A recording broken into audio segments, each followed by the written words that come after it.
Let's dive into the papers now. We have The Guardian.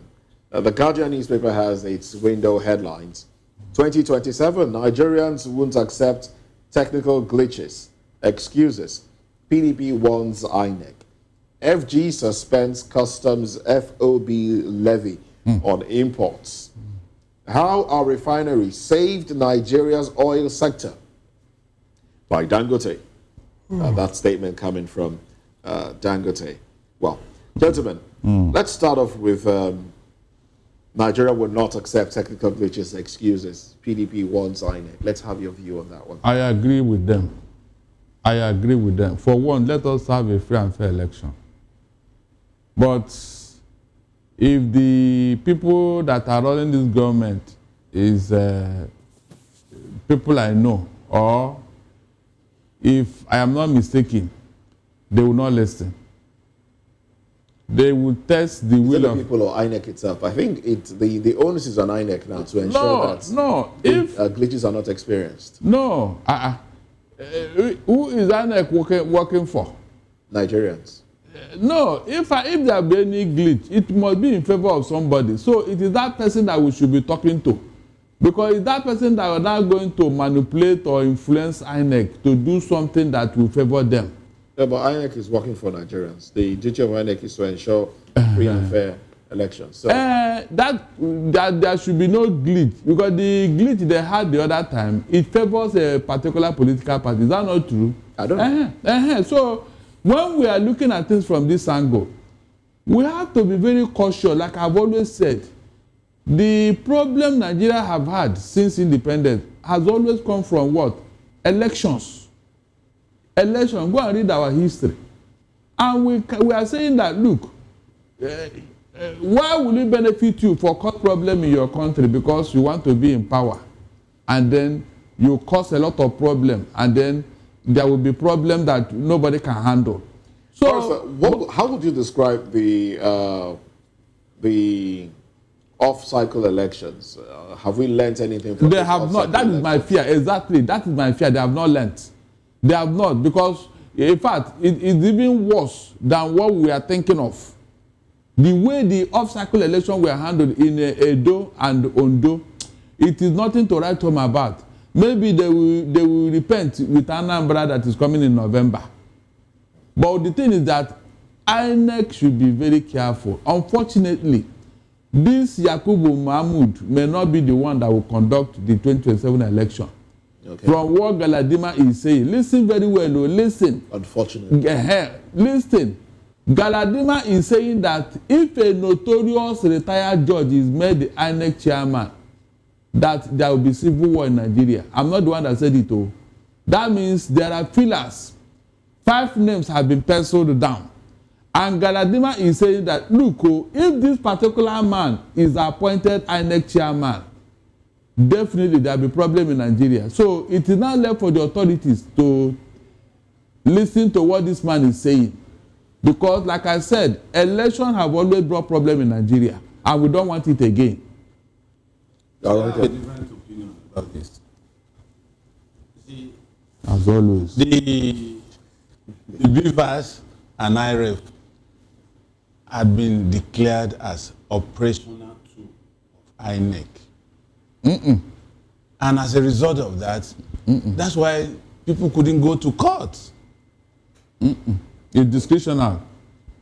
It's not legally binding. That's what I'm saying. You say it's operational. As if what I mean is it's operational tool for INEC. It is left for them to either use it or not. Oh, no. As it starts, wait. They use it last time, but it was not binding. It was not legally binding. It's not the same thing we are saying. No. Understand the position of two of you. It's not binding. Don't say it's not part of the law. That's what I'm saying. Actionable. It's not actionable. Yes. You said that. So I think the route we should go is to make it actionable by making sure the National Assembly brings it to the electoral law. That if any defect, that particular election in that locality should be cancelled and be regarded as inconclusive. That is the only way to rein in INEC. If we are still debating the propriety of IREF and BVAS, and we have not been able to pin them down to be responsible enough to use it, either they like it or not, then we are not going There anywhere. are other electoral provisions that INEC can manipulate if they want to do damage to the election. That is the truth. Then we should be blaming lawyers. Because they put these things together. In all of this, He seems to agree. He seems to agree with you. And it's one of them. my concern in all of this is taking it out from the rules and guidelines of INEC, which is discretionary. Because what happened in 2023 is that INEC came out to say, look, we are at liberty to use or not to use. And everybody, because they say it wasn't actionable, you couldn't go to court because of it. To challenge they it. say it was part of the electoral law, but not part of the Nigerian And they law. use it in favor of somebody. Beautiful. So Now, that's it. the question is this: PDP that is asking the National Assembly to codify it, in our legal system. My question is, how do we implement all of that? Yeah. Very simple. Very simple, barrister. So if there's a glitch, like Dele said, in a particular constituency, what happens? You go back. Because the fact of the matter It will be invalid. is that there are still some areas of this country where there are no networks. Yeah. So does it mean those people are not going to But they are going to be disenfranchised. disenfranchised? No, So, it's not possible. Barrister, hold on now, let me finish. So that is one of the concerns that I have. But again, PDP said there is no part of this country that POS machines have not been deployed. And they use SIM cards with networks. So why is it that POS machines are able to work, but beavers couldn't work? I recall at that time, INEC said something about some of they had technical issues with either the SIM cards not working and all of that and network connection. So it ties to what the barrister is saying, that it is open to manipulation. It could be manipulated. A situation where the POS machine in a particular locality is working, but the beavers machine in that same locality, using the same SIM card, using the same network, is not working. So how do we fix all of that within the context of legalizing it, making it actionable? We counter it by making sure that anything that is not pure or clean in that particular area is rendered invalid. Barrister, do you know that internet is not available nationwide? There are areas that you don't have access to. They can deploy it. Mostly they can deploy. Yes, they can deploy it. When the infrastructure is not available. No, it will be available at least for the purpose of that election. It won't take anybody anything to. I don't think we have gotten to that level yet, because using your regular internet on your phone to do transactions at certain times, we've seen people do transactions. Maybe you go to For the whole of yesterday. Downtimes. I said for the whole of yesterday, I couldn't make transactions on my account. They will deduct you. They will not credit. Yes, they will debit you and then They will debit you and In fact, they will even come up with error. So meanwhile, when they say error, they have debited you. But when it's not getting to the person you are passing it to. I don't think we have the facility yet to depend solely. It's just like this WAEC and NECO saying they want to transit to CBT. Yeah. Whereas Where people don't even know how to use the 30% mouse. of Nigerians, they don't even have light, electricity, and they don't even have these systems. You see, look at the glitches during the exercise. what we are going to do is very simple. We can get it right. All you needed is to get ad hoc staffs who will be trained on these things. That one is certain. We are not lacking those staffs from our universities and all that. You can deploy them, train them on how to manage this thing. Then the networks, you can contract them to make sure that these areas that are, that are not on the network, co-op them, bring them in for the purpose of this election. If you are intentional, it can be done.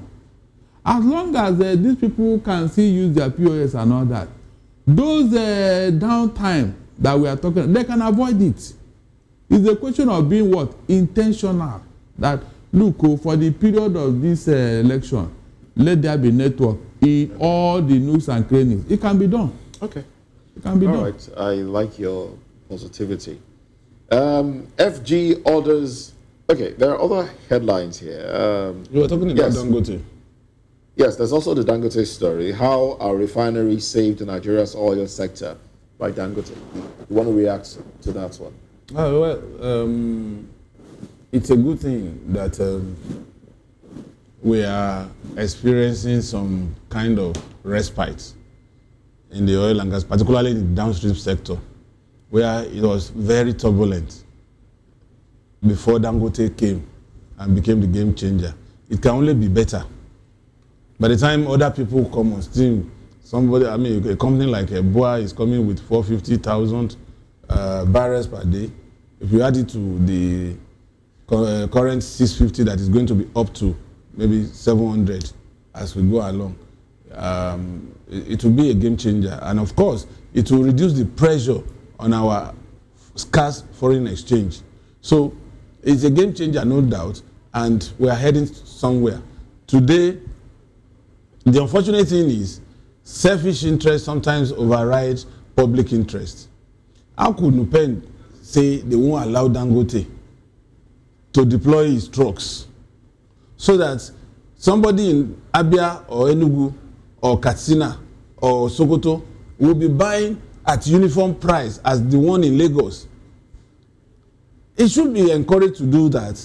And he's deploying 4,000 trucks. He knows the metrics of his business. If he doesn't pay him, he won't do it. Yeah. All you guys needed to do is to partner with him and also begin to have talks with his competitors that are coming up so that you can up the game. Well, if we go by this and we continue in this direction, if I have to go to Sokoto, I'm not afraid of buying fuel as much as maybe 100 naira above what I bought in Lagos yesterday. I'll be happy. And then when the price war starts, it will still come down. It is for the benefit of Nigerians. Why would Nupeng go there and say they are blocking him from deploying his trucks? This is a private business concern. So I'm at a loss at the way we think, yet we'll still come back to blame government for making life difficult for us. You see, Section 40 of our Constitution talks about freedom of association. And that is what Nupeng is hinging upon. But they forgot that freedom is not absolute. It is freedom for you to associate or not. Now they are forcing Dangote drivers to be a member of Nupeng by fire by force. If it is not in their own interest, would they be doing that? The answer is no.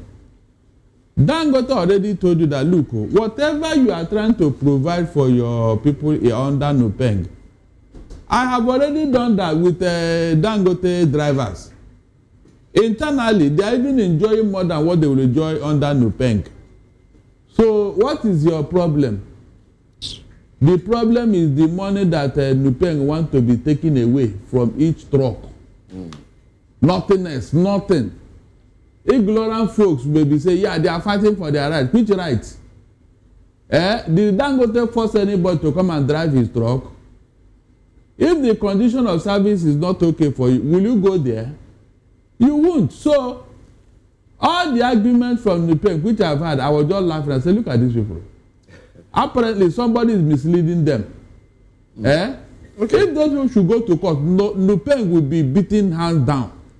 You don't have any right to force anybody to belong to your union. It's a freedom of association. It's not compulsory. You don't have any rights. Seriously, you don't. Nobody can support that. Already, sorry, they set up shops in front of Dangote refinery where they are collecting money as I talk to you. Any talk that passes and comes in there, they collect money. I think they said yesterday also we were talking about 1,000 naira per liter. 1,000 per liter. No, per truck. Oh, is it? No, they say per liter. It's per liter of, yes. I don't think it's 1,000 naira. I think it can be 1,000 naira, maybe 1,000 naira. It's they collect per liter. Okay. I don't think it's 1,000 naira. Okay, fine. Whatever, but they are collecting money already. But what right have they? Now, fine. That money they are collecting, please, somebody should tell me, what are they using it for? Are they using it to build their own refinery, or are they using it to do? I don't understand. Just somebody should tell me. You can see what this union are doing. They have become a fat cow, not contributing or adding value. It's like what these agberos are doing in bus stops. Exactly the same thing. These agberos who go and collect money from their own water owó mi dà, owó mi dà. What are you doing with that owó? A journalist did an yes, on that money that over 150 billion per annum. In this Lagos, 150 billion naira per annum that is not going into government coffers. He took data of all the Kope, all the Okada, all the Danfo, buses that are in Lagos registered, and he now ask them how much they pay each day. All over Lagos, how each person pay every day. This guy was able to. So when he was doing that interview, some drivers said, no, it's more than that, it's more than that. But at least 150 billion going into private pockets in Lagos here. Is that not? That's why this trouble can never end. And then you and I, who enter bus, are the ones they are sucking our blood.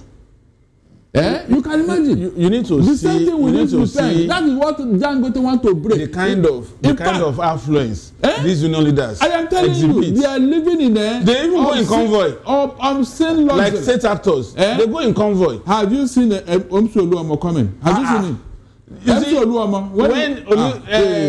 You would think forgotten this guy's name. I think it's Oni Kolia say when he was a Maritime Workers Union president. So he had about 15 policemen.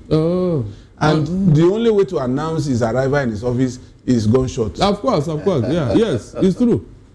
Where are these people getting the money from? From the hapless Nigerians. I'm telling you. Why? Honestly, maybe it's democracy that is allowing all this. That was the time they banned unions. Now I'm telling you, the military. Yeah, I think they did. The military did it. Abi? And heaven did not fall. Because they are not. They are constitute a nuisance. Now, how will you now relate this Nupeng action to the welfare of Nigerians? Even their workers. Have you seen them come to the rescue of any of our workers? No. When they have accident or die, do you see that Nupeng came to their rescue? It is the company's problem. It's not Nupeng. Exactly. But the fit part of this company. Yes. So that is what the politics that Nigerians do not understand. They are saying that Dangote want to bring slavery. Are you serious? If it is like that, go open your own refinery then. Man is not in support of what Nupeng is doing. So they're asking their members to register directly. Simple. With Dangote refinery and get fuel.